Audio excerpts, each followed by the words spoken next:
CBI आम आदमी party के खिलाफ, अरविंद केजरीवाल जी के खिलाफ षड्यंत्र रच रहे हैं।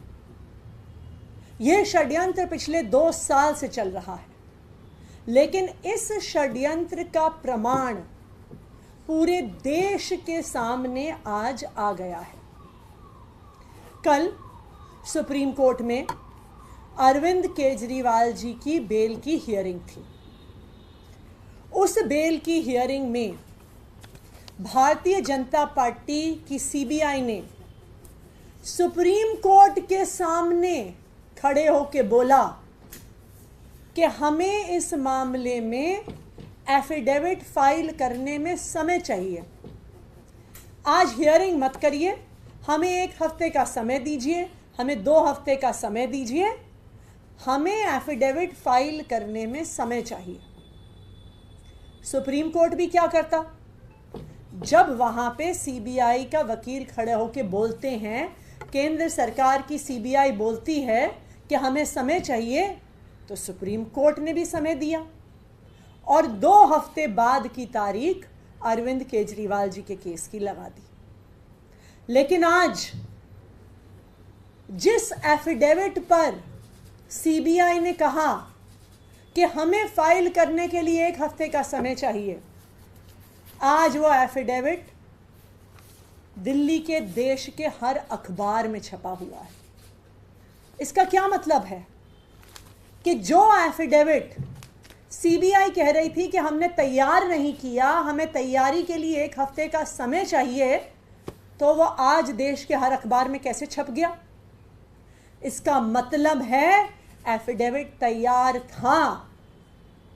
इसका मतलब है कि सुप्रीम कोर्ट को झूठ बोला गया। इसका मतलब है कि सिर्फ अरविंद केजरीवाल को कुछ दिन और जेल में रखने की साजिश कर रही है भारतीय जनता पार्टी की सेंट्रल ब्यूरो ऑफ इन्वेस्टिगेशन। और ये कोई आज की बात नहीं है। पिछले 2 साल से लगातार आम आदमी पार्टी के सभी नेताओं के खिलाफ षड्यंत्र किया जा रहा है। सभी नेताओं के खिलाफ रेड हो गई, सभी नेताओं को बार बार पूछताछ के लिए बुलाया गया और गवाहों को धमकाया गया आम आदमी पार्टी के नेताओं के खिलाफ गवाही देने के लिए। इतनी रेड्स के बाद भी 1 रुपया भ्रष्टाचार का नहीं मिला। फिर भी आम आदमी पार्टी के नेताओं को एक एक करके गिरफ्तार किया गया। सत्येंद्र जैन जी को गिरफ्तार किया गया, मनीष सिसोदिया जी को गिरफ्तार किया गया, संजय सिंह जी को गिरफ्तार किया गया। लेकिन फिर भी जब आम आदमी पार्टी की दिल्ली सरकार की रफ्तार नहीं रुकी, तो लोकसभा चुनाव से पहले अरविंद केजरीवाल जी को भी गिरफ्तार कर लिया झूठे मुकदमे में। और आप इस षड्यंत्र को देखिए, साफ साफ भाजपा का षड्यंत्र नजर आता है। साफ साफ नजर आता है कि किस तरह से भारतीय जनता पार्टी ईडी और सीबीआई को अपने राजनीतिक हथियार की तरह इस्तेमाल कर रही है। 20 जून को दिल्ली के मुख्यमंत्री अरविंद केजरीवाल जी को बेल मिलती है, ट्रायल कोर्ट से बेल मिलती है, पीएमएलए वाले मामले में बेल मिलती है, ईडी वाले मामले में बेल मिलती है। उस ऑर्डर के अपलोड होने से पहले ही ईडी 21 जून की सुबह हाईकोर्ट पहुंच जाती है और ऑर्डर आए बिना उस ट्रायल कोर्ट द्वारा दी गई बेल को स्टे करा देती है 21 जून को। 22 जून को अरविंद केजरीवाल जी और उनके वकील हाईकोर्ट के इस ऑर्डर के खिलाफ सुप्रीम कोर्ट जाते हैं स्टे को हटवाने के लिए। और भारतीय जनता पार्टी को पता है कि सुप्रीम कोर्ट से हर इंसान को न्याय मिलता है, तो भारतीय जनता पार्टी क्या करती है कि उनको जब पता चल जाता है कि ईडी के केस में तो बेल मिल गई, तो वो 26 जून को अरविंद केजरीवाल जी को सीबीआई से अरेस्ट करवा लेते हैं कि वो किसी भी तरीके से जेल से बाहर ना आ सके। तो जब 11 जुलाई को अरविंद केजरीवाल जी को सुप्रीम कोर्ट से भी ईडी के मामले में बेल मिल जाती है, फिर भी आज 24 अगस्त तक अरविंद केजरीवाल जी षड्यंत्र की वजह से जेल से बाहर नहीं आ पाए।